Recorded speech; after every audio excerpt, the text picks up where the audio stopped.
kisasa.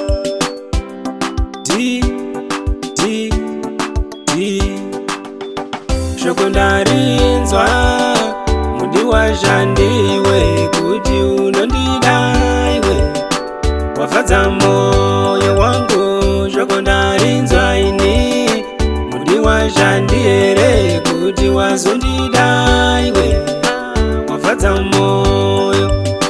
Nguva yanga yareba, ini ndichikuvimba, ini shangu dzangu dzakapera, ini ndichikufambira munzira dzandaifamba. Ini sora richamere, ndaita kudzokodzera, zuva nezuva ndiri munzira. Shoko Ndarinzwa, mudiwa zhandiwe, kuti unondida iwe, wafadza moyo wangu. Shoko Ndarinzwa ini, mudiwa zhandiere, kuti wazondida iwe, wafadza moyo.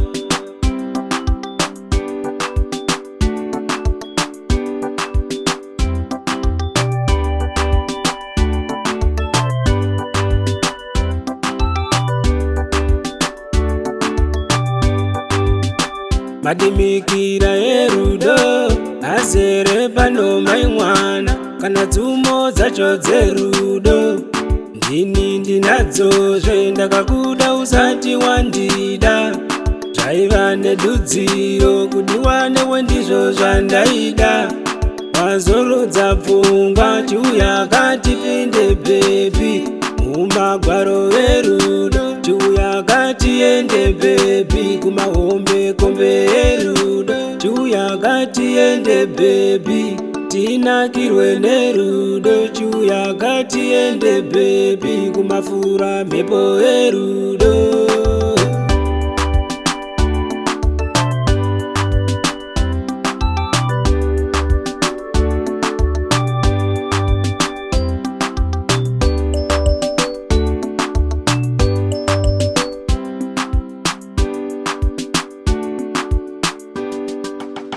Shoko Ndarinzwa, mudiwa zhandiwe, kuti unondida iwe, wafadza moyo wangu. Shoko Ndarinzwa ini, mudiwa zhandiere, kuti wazondida iwe, wafadza moyo.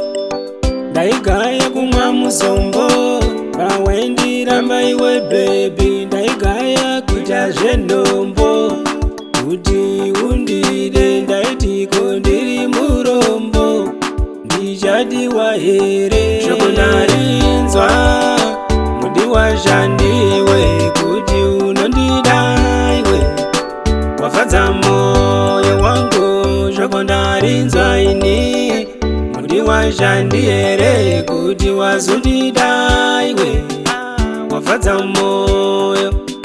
Zviuya zviri komberi, zvingaika mai mwana, zviuya tozviwana mberi, handika mai mwana, mai mwana.